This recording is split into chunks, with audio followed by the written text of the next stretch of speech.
Palavra da Verdade, com Hernandes Dias Lopes. Vamos examinar hoje o Salmo 19.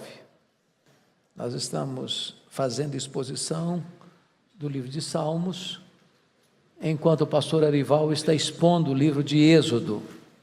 Então hoje nós vamos contemplar esse belíssimo Salmo 19. Eu peço que você abra a sua Bíblia para acompanhar comigo esta leitura.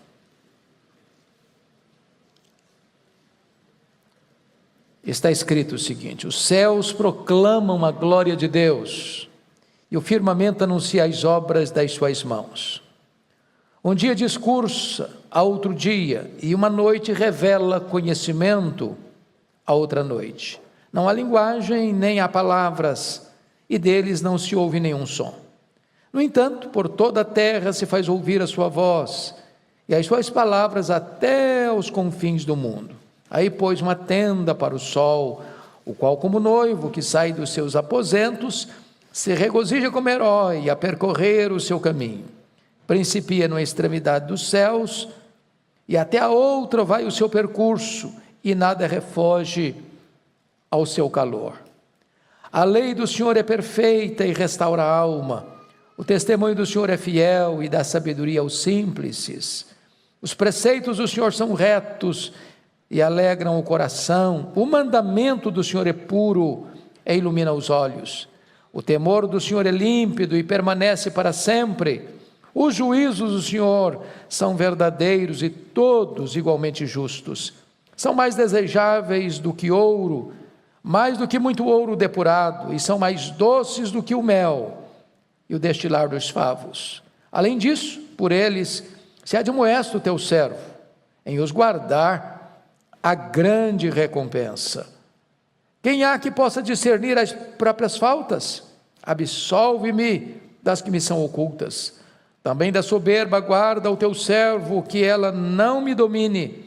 Então serei irrepreensível e ficarei livre de grande transgressão. As palavras dos meus lábios e o meditar do meu coração sejam agradáveis na tua presença, Senhor, rocha minha e redentor meu. Amém. Eu quero então conversar um pouco com vocês hoje sobre o tema A Poderosa Voz de Deus. Bom, o mundo conheceu grandes oradores que tornaram-se notórios pelos seus discursos eloquentes, inflamados, profundos. Poderíamos relembrar aqui de Demóstenes, o maior orador grego. Poderíamos recordar aqui Cícero, o grande orador romano. Poderíamos trazer à memória esclarecida de vocês João Crisóstomo, pai da igreja, conhecido como Boca de Ouro. Ou poderíamos pensar no grande orador lusitano que viveu na Bahia, Antônio Vieira, e outro baiano, Rui Barbosa. Esses foram notórios, grandes oradores. Mas certamente ninguém na história da humanidade consegue superar o próprio Deus na sua eloquência. E esse salmo trata da eloquência de Deus, da poderosa voz de Deus. Se as obras de Deus descrevem com beleza singular, com eloquência ímpar, o seu poder, a sua palavra escrita, ela descreve de forma singular a grandeza incomparável da graça de Deus. A revelação natural fala do poder de Deus, enquanto a revelação escrita fala da graça de Deus. A revelação natural é dirigida aos olhos, a revelação escrita é dirigida aos ouvidos. E esse salmo começa dizendo: os céus proclamam a glória de Deus, e o firmamento anuncia as obras das suas mãos. Aqui está uma declaração fenomenal, porque o que seriam os céus? Talvez é uma palavra que resume, que sintetiza o que nós chamamos hoje de universo. E o que é universo? A Bíblia nos fala que no princípio criou Deus os céus e a terra. Está falando aqui de espaço, está falando aqui de matéria, está falando aqui de tempo. Hoje nós sabemos quão vasto é o universo. Quanto mais a ciência avança, mais extasiados ficamos com a grandeza incomparável do nosso Deus.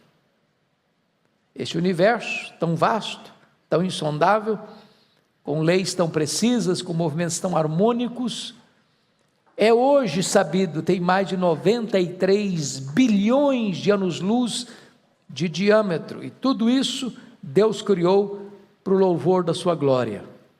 A matéria não é eterna, o mundo não surgiu espontaneamente, o mundo não é resultado de uma mega explosão cósmica, o mundo não é fruto de uma evolução de milhões e milhões de anos, o mundo foi criado pela palavra onipotente do Deus Todo-Poderoso. Então, nós temos aqui duas testemunhas de Deus.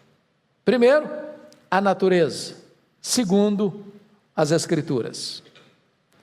A primeira revelação dirigida aos nossos olhos. A segunda revelação escrita dirigida aos nossos ouvidos. Então vamos olhar esse salmo preciosíssimo, com a Bíblia aberta comigo. Primeiramente vamos olhar aqui, são duas divisões claras, do verso 1 ao verso 6, a revelação natural, do verso 7 ao 14, a revelação especial. Então, olhemos em primeiro lugar a voz de Deus que emana da revelação natural. Primeiramente, é uma revelação clara. Olha o verso 1 comigo. Os céus proclamam a glória de Deus, e o firmamento anuncia as obras das suas mãos. Então, quando ele está falando céus, está no plural, ele está falando desse céu que você enxerga, ele está falando do céu sideral, que somente através de grandes instrumentos de ampliação você consegue ver, e ele está falando do céu, que nós chamamos do terceiro céu, o trono e a habitação de Deus. Aqui está o espaço, aqui está a matéria, aqui está o tempo. Os céus declaram a glória de Deus. E certamente essa expressão traz a ideia de que esta revelação é notória, ela é eloquente, ela é clara, ela é perceptível. Não é preciso fazer nenhum curso acadêmico avançado para ver que os céus declaram a glória de Deus. Está aí, é notório. Aliás, Paulo chegou a dizer que os atributos invisíveis de Deus podem ser vistos pela criação. As digitais de Deus estão por toda parte. É uma revelação clara. Segundo, é uma revelação constante. Olha o verso 2. Um dia discursa outro dia, e uma noite revela conhecimento a outra noite. Em outras palavras, Deus fala com você pela revelação todos os dias, todas as noites. Em outras palavras ainda, o discurso de Deus na natureza não é monótono. Se você perceber, cada amanhecer tem um matiz diferente, tem um desenho diferente. Cada entardecer, cada pôr do sol, Deus pinta um quadro diferente. Deus põe na tela um quadro diferente. Não é monótono. Aliás, nesses dias aí, que nós pudemos contemplar, sobretudo andando mais para o interior, onde você não vê tantas luzes concorrendo, é fascinante ver o pôr do sol. Às vezes as nuvens avermelhadas, e tem hora que você passando no meio do arvoredo, parece até que está tendo um incêndio, aquelas luzes vermelhas que emanam das nuvens no pôr do sol, Parece que a natureza está toda revelando para nós a singularidade desse pintor, né? E a palavra aí, que está no versículo 2, um dia discursa outro dia, a palavra discursa no hebraico é um borbulhar irreprimível de uma fonte, é um discurso que vem em cachoeiras, em catadupas, em expressões ricas, abundantes, quase que indescritíveis de beleza. E se você perceber, cada gota de orvalho é única, é singular. Tudo isso é voz de Deus, aos seus olhos, à sua percepção visual, né?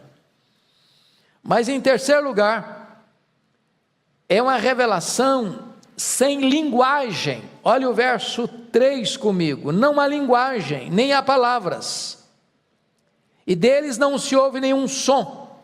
Você não precisa escutar uma voz, você não precisa escutar um discurso, você não precisa escutar um som, você vê. É a revelação dirigida aos seus olhos, não aos seus ouvidos. Em outras palavras, Deus é visto antes de ser ouvido. Ninguém fica de fora desta revelação.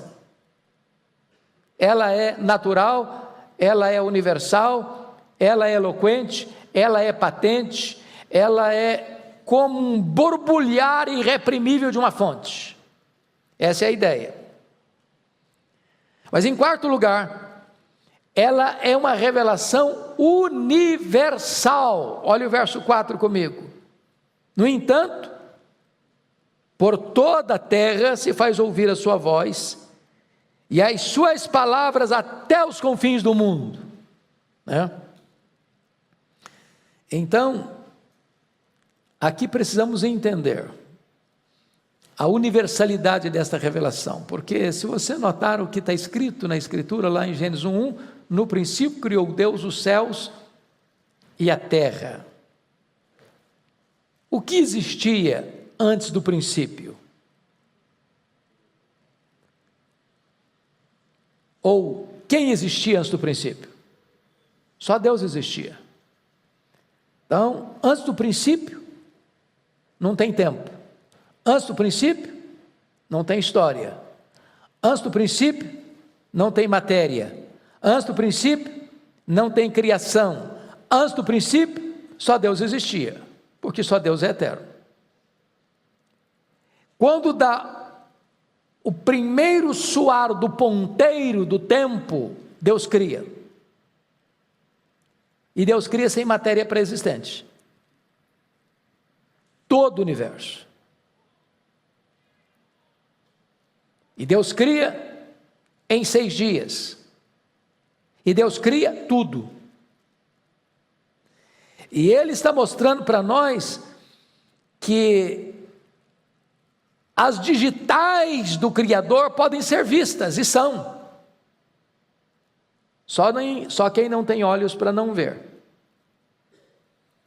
Por exemplo, a beleza de Deus nas nuvens que dançam sincronizadamente ao soprar do vento, ou a beleza do Criador em cada matiz das flores, de cada pétala aveludada, de cada pássaro que gorjeando rasga os ares com as suas asas alígeras, ou dos regatos que deslizam mansamente prenhes de cardumes, ou dos mares piscosos, ou das montanhas soberbas empinadas aos céus, ou dos vales profundos, ou a beleza do Criador no sorriso de uma criança. Quando você olha a natureza exuberante, rica, eloquente, Deus criou tudo isso para a sua glória e para o nosso aprazimento, para que você admire Deus na sua grandeza, no seu poder, através dessa criação. Mas olhe comigo o versos 5 e 6, que essa revelação é ainda uma revelação majestosa, o qual como noivo, ele diz aí no verso 4b, aí pôs uma tenda para o sol, o qual como noivo, que sai dos seus aposentos, se regozija como herói a percorrer o seu caminho, principia na extremidade dos céus, até a outra vai o seu percurso, e nada refoge o seu calor. Ele pega um elemento da natureza, poderia pegar vários, mas ele pega o sol. Diz que Deus fez uma tenda para o sol, e que o sol é um noivo, e que ele sai desse aposento garboso, como aquele noivo que desfila na passarela, do leste ao oeste, todo dia, todo dia, todo dia. O sol não tira férias, ele não sai de folga, ele diz: eu estou cansado hoje eu não vou sair do meu aposento. Todo dia. E a linguagem dele, bem diferente dos Eclesiastes 1, como se essa viagem que ele faz do leste ao oeste, do leste ao oeste, do leste ao oeste, do oeste ao leste, e vai e volta, como se fosse algo enfadonho, como se fosse algo cansativo, como se fosse uma rotina pesada. Não, a linguagem que ele usa agora é outra, é de um noivo, garboso, que sai do seu aposento, e faz esse belíssimo percurso. Belíssimo percurso, principiando numa extremidade dos céus, até a outra vai o seu percurso. Ele diz: nada refoge ao seu calor. Você e eu somos bafejados por esse calor, e se ele não existisse, nós morreríamos. Você depende dele, você depende da fotossíntese que ele produz, você precisa do calor para viver, da luz para sobreviver. Então, a linguagem de Davi aqui, irmãos, é uma linguagem belíssima, belíssima, riquíssima, da revelação natural de Deus. Eu não sei se você é alguém que admira a natureza, aprecia a natureza, vê Deus na natureza. Quando Nicolau Copérnico fez a afirmação surpreendente e revolucionária de que o mundo não era heliocêntrico, não era geocêntrico, mas heliocêntrico, isso criou uma revolução na época, né? Porque a igreja se sentia dona da ciência, e ele não pôde se expressar, não pôde se declarar, para não ser morto pela Inquisição na época. E o seu discípulo Galileu Galilei foi preso por afirmar isso, que não era o sol que girava ao redor da terra, mas a terra girava ao redor do sol, embora na linguagem poética de Davi, num período pré-científico, afirmou aquilo que a gente vê todo dia, né? Os nossos olhos veem o sol nascendo e se pondo, o sol nascendo e se pondo. A gente não consegue ver a terra girando. Já viu a terra girar debaixo dos seus pés? Então, ao ser preso, a Inquisição exigiu dele que ele negasse que a terra girava ao redor do sol. Ele disse: eu nego, mas que gira, gira. E alguém pergunta: me dê uma evidência da existência de Deus. Ele olhou para uma palha seca e disse: essa palha seca prova para mim, insofismavelmente, que Deus existe. Você não precisa olhar para uma palha seca para provar que Deus existe.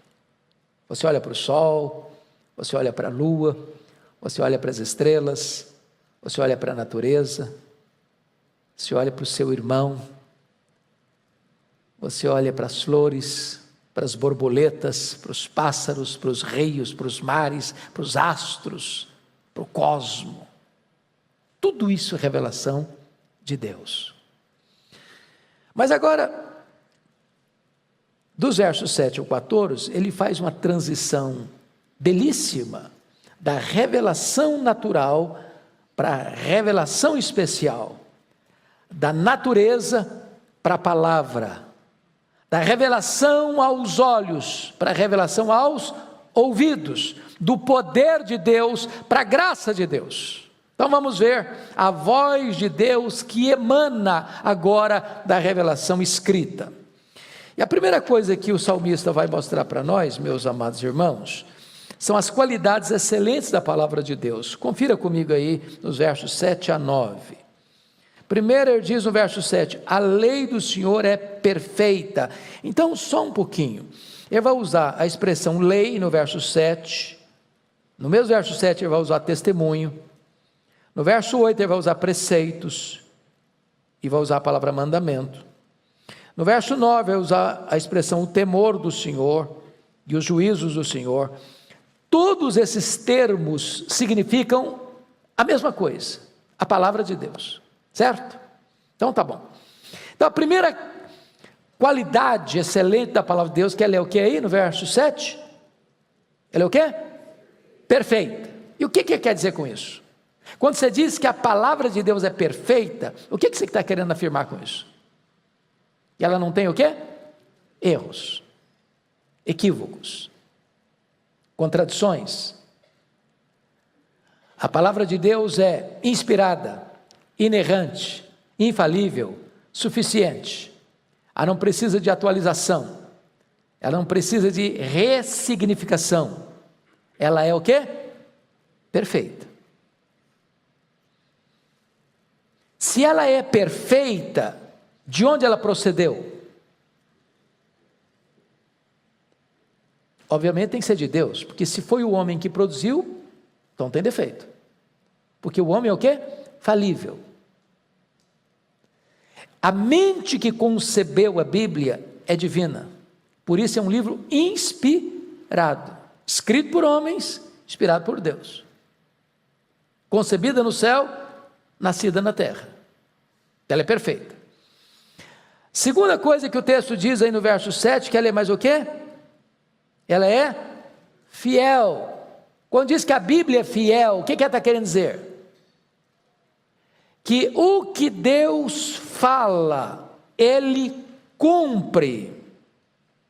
Em outras palavras, ela é digna de inteira aceitação e de plena confiança. Aqui está algo maravilhoso para nós, irmãos. Promessa de Deus e realidade são a mesma coisa. Porque Deus nunca falou algo, deixou de cumprir. Ele vela pela sua palavra em cumprir. Em todas as suas promessas nós temos o sim, nós temos o amém. Logo esta palavra é fiel. Fiel, você pode crer. Deus não falha, Deus não erra, Deus não cochila. Deus não deixa nenhuma palavra sua cair por terra, nenhum tio vai passar. Isso é maravilhoso, maravilhoso. Mas olha o verso 8, olha outra característica da palavra. Os preceitos do Senhor são o quê? São retos. Os preceitos do Senhor são retos. Ela é também nesse sentido, a ideia é de justa, reto no sentido de justo. Justo em que sentido? Deus, a palavra é reta e justa no sentido de que tudo que Deus fala sobre Deus é verdade, e tudo que Deus fala sobre você e eu também é verdade. Deus não maqueia, Deus não doura a pílula, Deus não fantasia, Deus não faz propaganda falsa, nem sobre Ele, nem sobre nós. A realidade é nua e crua, é honesta, é justa, é verdadeira, é reta. Mas a quarta virtude das Escrituras está aí no verso 9, 8 ainda. O mandamento do Senhor é o quê? Puro, puro. A palavra é pura no sentido de que não tem nenhuma contaminação. Não tem nada nela que você, não, isso aqui tem que ir devagar, isso aqui não é bem assim. Isso aqui é um exagero, isso aqui é uma falta. Mas ela não é só pura, ela purifica. De que maneira poderá o jovem guardar puro o seu caminho? Observando-o segundo a tua palavra. Então ela não só tem a característica de ser pura, mas ela tem o poder de purificar. Em outras palavras, quando você lê a palavra lê você. Quando você examina a palavra, ela examina você. Quando você mergulha nela, ela mergulha em você. É por isso que ela é pura e purifica.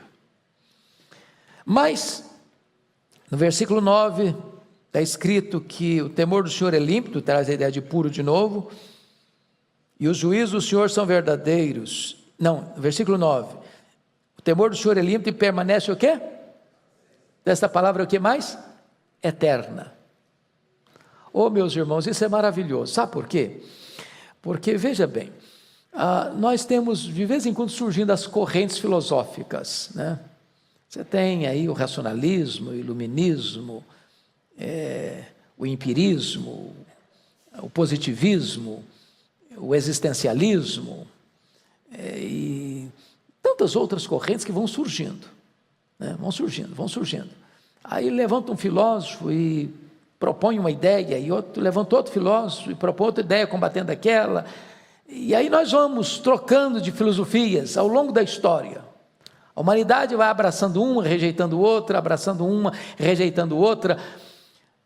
Levanta alguém e diz, não, agora a Bíblia acabou, porque levantou alguém aí, levantou uma tese, levantou uma proposta, inventou uma teoria que vai desbancar a Bíblia. E aí essas filosofias entram em colapso, os pensamentos se perdem na poeira do tempo, os pensadores são esquecidos, e a Bíblia continua sendo o quê? A mesma. Achei muito engraçado quando o Richard Dawkins, que é chamado o patrono dos ateus da atualidade, escreveu o livro Deus um delírio. Ah, que barulho, que ruído, né? Deus um delírio. Procure o livro Deus um delírio nas livrarias hoje. Estão fazendo desconto assim, preço de banana, porque ninguém compra mais. Ninguém quer mais. Passou, o barulho passou. E a Bíblia está sendo cada dia mais impressa, mais impressa, mais impressa, mais impressa. Não adianta, ela é eterna. Não é apenas a opinião de homens, é a palavra de Deus, ela é eterna, ela não vai passar. Passa o céu, passa a terra, ela não vai passar, ela é eterna. Essa é a ideia aqui. Bendito seja Deus. Bom, essas são as qualidades. Agora vamos ver quais são os efeitos da palavra de Deus. Confira aí no versículo 7 ainda, ela faz o quê? Restaura a alma. Oh, irmãos, que coisa preciosa é a palavra de Deus, ela restaura a alma. Deixa eu fazer um checklist aqui. Quem aqui já passou por um tempo de angústia mesmo, assim, né, que é troço de parecer que você ia ser moído, né? O triturador. E você foi para a Bíblia machucado e encontrou restauração. Quem já teve essa experiência aqui? Restaura a alma. Restaura. Pega o cara mais quebrado, mais machucado, mais ferido, mais amassado pela vida, e Deus vem, levanta, cura, renova. O poder da palavra de Deus. Ela é luz, ela é remédio, ela é fogo, ela é martelo, ela é espada, ela é espírito e vida, ela tem vida em si mesma. Miguel Riso, que foi um ilustre pastor presbiteriano, escreveu um livro chamado Sozinha. Alguém já leu esse livro aqui? Sozinha, Miguel Riso? Não estou vendo ninguém. Esse livro talvez, não tem mais, mas se você for para a internet, talvez você consiga.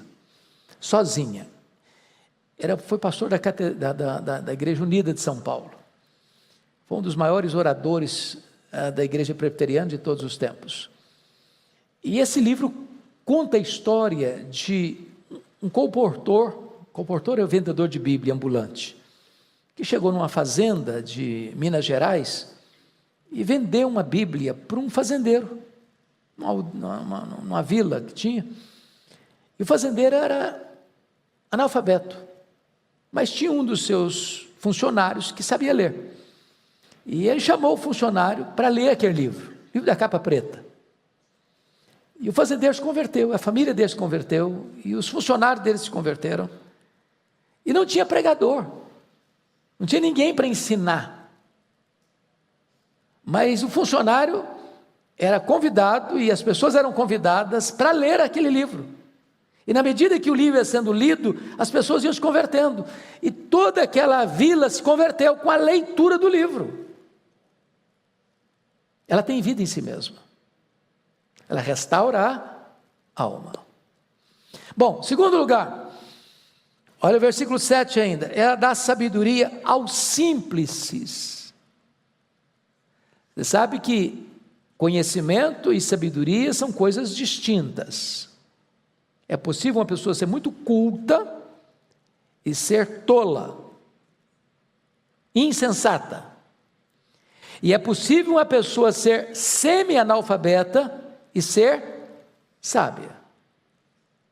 O que é sabedoria? A palavra sabedoria, tanto no hebraico quanto no grego, é olhar para a vida na perspectiva de Deus, é ver a vida como Deus a vê. É numa determinada situação você chegar e saber para onde se vai, que rumo tomar, que decisão tomar, que atitude adotar, que palavra proferir, ou que silêncio deva ser adotado. Então a palavra de Deus dá sabedoria às pessoas mais simples. Ela tem uma visão da vida, que o camarada que tem pós-doutorado, às vezes, não consegue ter. Esse é o poder da palavra de Deus, o efeito da palavra de Deus. Ela dá sabedoria aos simples. Aliás, a Bíblia fala que Deus transforma em loucura a sabedoria humana. As filosofias humanas, às vezes, são expressão de loucura, O homem filosofa, e aí ele vai achando que ele é o tal. Quer ver um exemplo disso? Eu acho que Paulo botou o dedo na ferida quando escreveu sobre isso.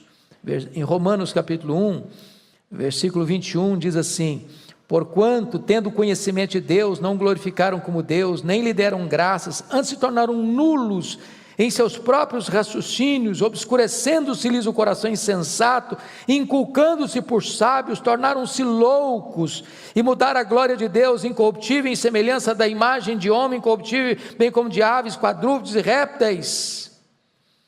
Ou seja, o cara começou a lucubrar, começou a filosofar, começou a dar asas ao pensamento, criando correntes de filosofia, e aí rejeitou o conhecimento de Deus. E aí nas suas correntes filosóficas, ele negou a existência de Deus, ou transformou Deus numa ave, num quadrúpede de 4 patas, ou num réptil que se rasteja sobre a terra. Ou seja, ele achou que ele era o tal, o sábio, e ficou louco, maluco, ruim da cabeça. Mas a palavra de Deus faz o quê? Dá sabedoria aos simples. Pois bem, vamos olhar agora que essa palavra tem outro efeito. Versículo 8 diz que ela alegra o coração. Quantas vezes você já foi triste para a Escritura, abriu a Bíblia e saiu de lá alegre? Uma tristeza avassaladora. De repente um banho de alegria. Usando as palavras que o Orival usou hoje, Deus colocou compressas de alegria no seu coração triste. Mas mais do que isso, outro efeito aí, confira comigo, versículo 8, ela ilumina os olhos. O que significa ilumina os olhos? Tem hora que você não está vendo a saída, não está vendo a solução, o caminho está nebuloso, há um nevoeiro denso. Você tem que tomar uma decisão, você não sabe que decisão tomar. Você está olhando para o problema e não vê uma saída, uma janela no fim do túnel, uma luz entrando. E você vai para a Bíblia, e você abre a Escritura, e de repente Deus ilumina os seus olhos, clareia o caminho. É por isso que a Bíblia diz que a vida do justo é como a luz da aurora, que vai brilhando mais e mais, até ser dia perfeito, porque o justo é aquele que tem a Bíblia como uma lâmpada, lâmpada para os meus pés, a tua palavra, e luz para o meu caminho. Mas vamos ver agora, meus amados, o valor da palavra. Vimos aqui a influência dela, agora vamos ver o valor dela. Você pode ler o verso 10 comigo? Todos juntos, vamos lá? São mais desejáveis do que ouro, mais do que muito ouro depurado, e são mais doces do que o mel destilar dos favos. Então ele usa aqui duas metáforas, a metáfora do ouro depurado, que não é ouro só, não é ouro depurado, ouro fino, ouro puro, ouro nobre, ouro da melhor qualidade, e usa o alimento mais conhecido da época, sobretudo em Israel, ou melhor, que é o mel. Então ele vai dizer que a palavra é melhor do que riqueza, e a palavra é melhor do que alimento. A palavra é melhor do que a melhor riqueza, e a palavra é melhor do que o melhor alimento. Esse é o valor dela. O homem pode ter riqueza, se ele não tem o discernimento da Escritura, da palavra, ele pode, com toda aquela riqueza, mergulhar sua alma num pântano de desespero, de loucura. Vocês acham que os homens ricos e os mais ricos, sem Deus, eles encontraram o sentido da vida? Quantas pessoas riquíssimas dão um tiro na cabeça? Quantas pessoas riquíssimas promovem as causas mais perversas? Quantas empresas multinacionais poderosíssimas promovendo causas que destroem e não causas que edificam? Mas se você tem o conhecimento da Escritura, isso é melhor que dinheiro. O dinheiro não faz o homem em si mesmo feliz, mas conhecer a palavra sim. O dinheiro em si mesmo não constrói uma família bem-sucedida, mas a palavra sim. Ela é melhor que riqueza. Você pode ter a sua casa farta de carnes nobres, e a sua casa ser um inferno. Mas se você tem a palavra, você pode ter um prato de hortaliças e ter paz. Melhor do que alimento. Não é retórica não, isso é fato. É fato. Você já foi numa casa de chão batido e a pessoa tinha na mesa um arroz com feijão e um ovo frito, e você saboreou aquela comida como um banquete, porque havia harmonia, alegria naquela casa? Você já foi convidado para as casas mais ricas, com porcelanas caras, com talheres de prata, com guardanapos de linho finíssimo, e você percebeu que naquela casa havia um clima de guerra, um ambiente pesado? Essa é a ideia. A palavra de Deus é melhor do que dinheiro, e a palavra de Deus é melhor do que o alimento mais saboroso. Mas vamos ao último ponto dessa mensagem, que é o poder da palavra de Deus. Versos 11 e 12. Em primeiro lugar, a palavra tem o poder de desvendar os nossos pecados ocultos. Olha, pode ler o 11 e 12 comigo? Vamos lá?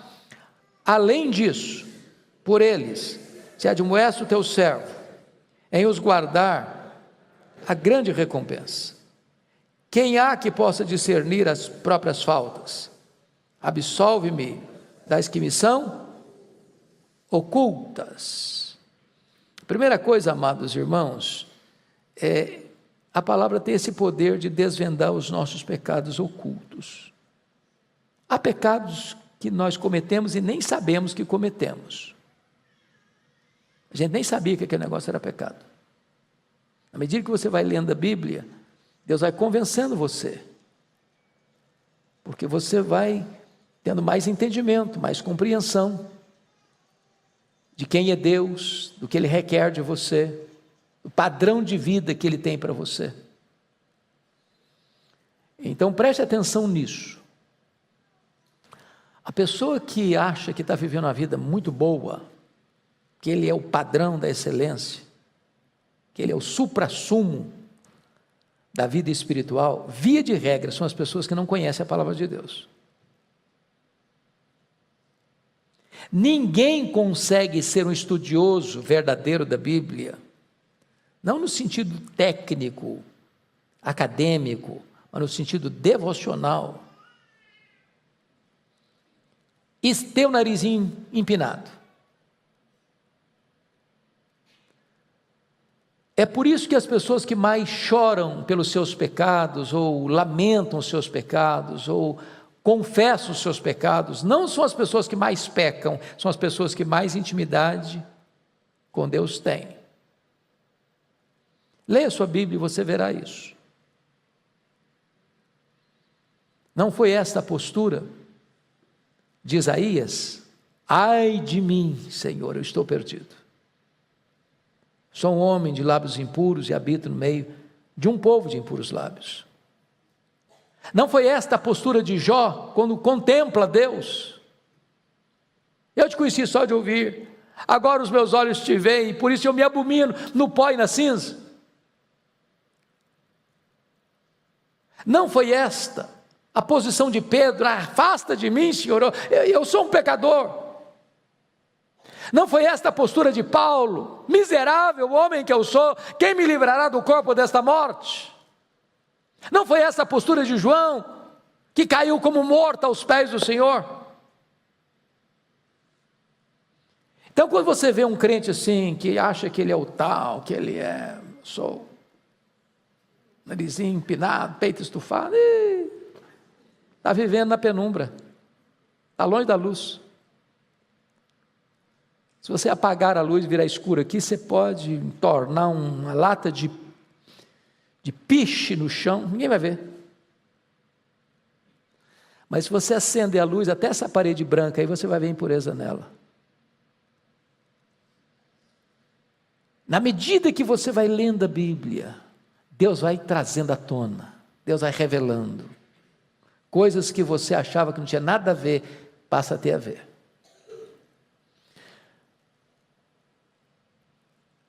A Bíblia tem esse poder, amados irmãos, de nos ler. É por isso que Moody tinha gravado na capa da sua Bíblia uma frase que devíamos talvez até botar na nossa também. A frase era essa: este livro afastará você do pecado, ou o pecado afastará você desse livro. As duas coisas não caminham juntas. Mas não apenas a Bíblia revela ou desvenda os nossos pecados ocultos, mas a palavra de Deus revela também o nosso orgulho. Olha o versículo 13. Também da soberba guarda o teu servo, que ela não me domine. Então serei irrepreensível e ficarei livre de grande transgressão. Não é possível você ter intimidade com a Bíblia e nutrir orgulho no seu coração. Você acha que o orgulho pode brotar no coração de um crente? De um salvo? Irmãos, o orgulho visitou o coração de um anjo e aí virou demônio. O que poderia trazer orgulho? Eu tenho uma família maravilhosa, a minha família não tem problema. criei meus filhos educados, estudaram, foram bem-sucedidos. Aí o cara começa a achar que ele é o cara. E os filhos são assim porque ele é assim. Você conhece crente piedoso que tiveram filhos problemáticos? Joga pedra não. Joga pedra não. Não, eu sou um cara bem sucedido na minha vida financeira porque eu sei fazer negócio, sou inteligente, sou articulado. Coitadinho está ralando porque você quer tomar um banho na minha água. Aí o cara fica todo vaidoso. Não, eu sou um calvinista porque eu tenho uma cabecinha teológica melhor do que os outros, então, entendeu? Eu sou um calvinista reformado, aí os outros, segunda categoria. Cuidado com a soberba, cuidado com o orgulho. Você pode ter um orgulho chamado santo, entendeu? Orgulho santo. Você se orgulha de ser um homem de Deus, ser uma mulher de Deus. Se orgulha de ser um homem de oração, uma mulher de oração. E aí Davi está diante do espelho da palavra de Deus: Senhor, me guarda da soberba, me guarda da soberba. Não deixa eu ficar vaidoso não. O que Paulo disse? Eu sou o que sou, porque eu sou melhor que os outros? O que ele falou? Sou o que sou, o quê? Pela graça. Só pela graça. Tudo que eu tenho eu recebi. Então, se eu recebi, não tem nada meu. Eu não tenho que me orgulhar. Baixa a bola. Baixa a crista. Menos. Está claro isso, irmãos? Eu preciso botar a legenda.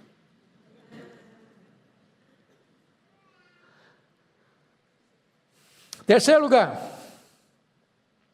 O que a palavra de Deus tem como poder? Ela gera em nós desejos elevados. Olha o último versículo. Ela gera em nós desejos o quê? Elevados. Pode ler o versículo 14 comigo? As palavras dos meus lábios e o meditar do meu coração sejam agradáveis na tua presença, Senhor, rocha minha e redentor meu. Há duas coisas aqui que merecem destaque. Palavras faladas e desejos secretos. Porque às vezes as nossas palavras são bonitas, mas o que está lá no recesso do coração não é tão bonito assim não. Você já ficou chocado com você? De vez em quando até escandalizado? A gente consegue maquiar aos olhos das pessoas. Às vezes as pessoas admiram não quem nós somos, mas quem nós aparentamos ser. Eu nunca me esqueço de um pastor que foi lá em Vitória, um dos nossos conferencistas, numa ocasião especial da igreja, e ele usou uma frase chocante. Ele disse assim: se a minha mulher me conhecesse como Deus me conhece, ela não ficaria casada comigo nem um mês.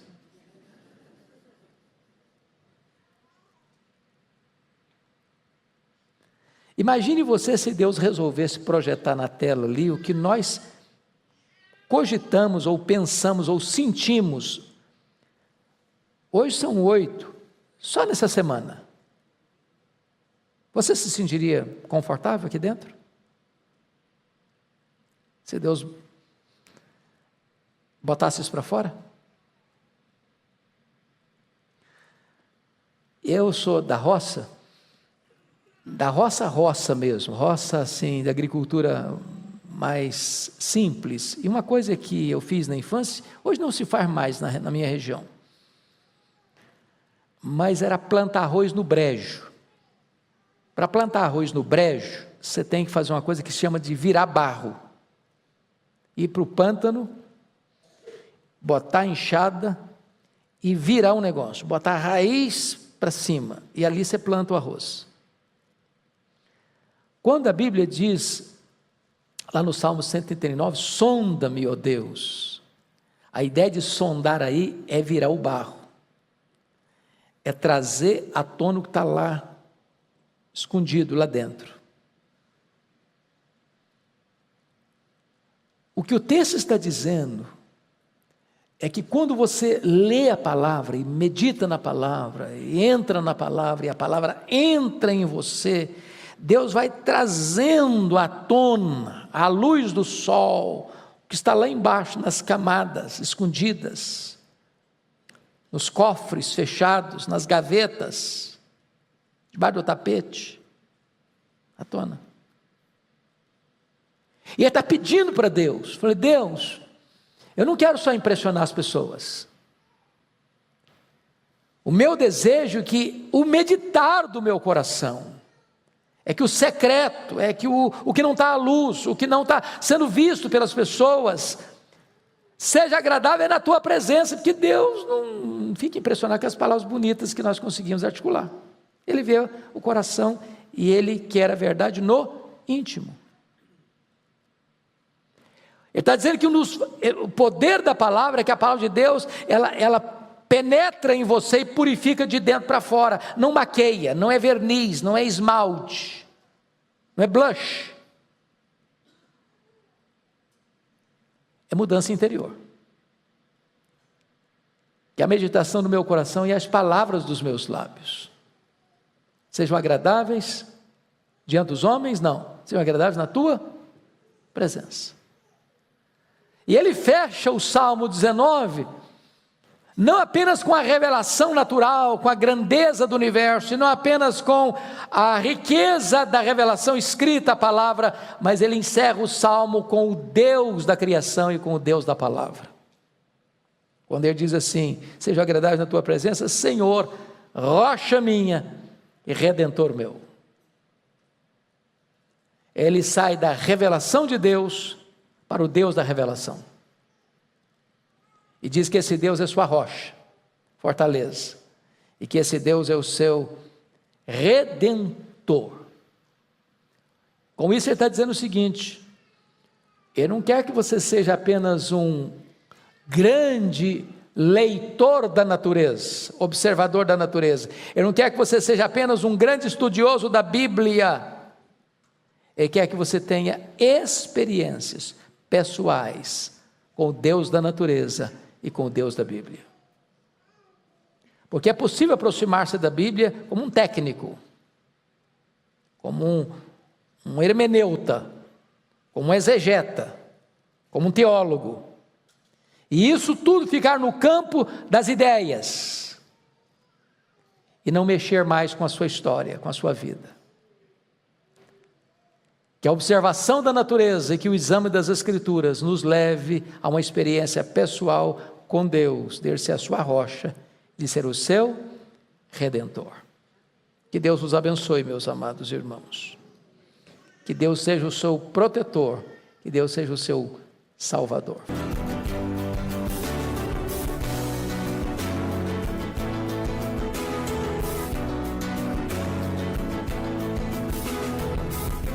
Palavra da Verdade, com Hernandes Dias Lopes.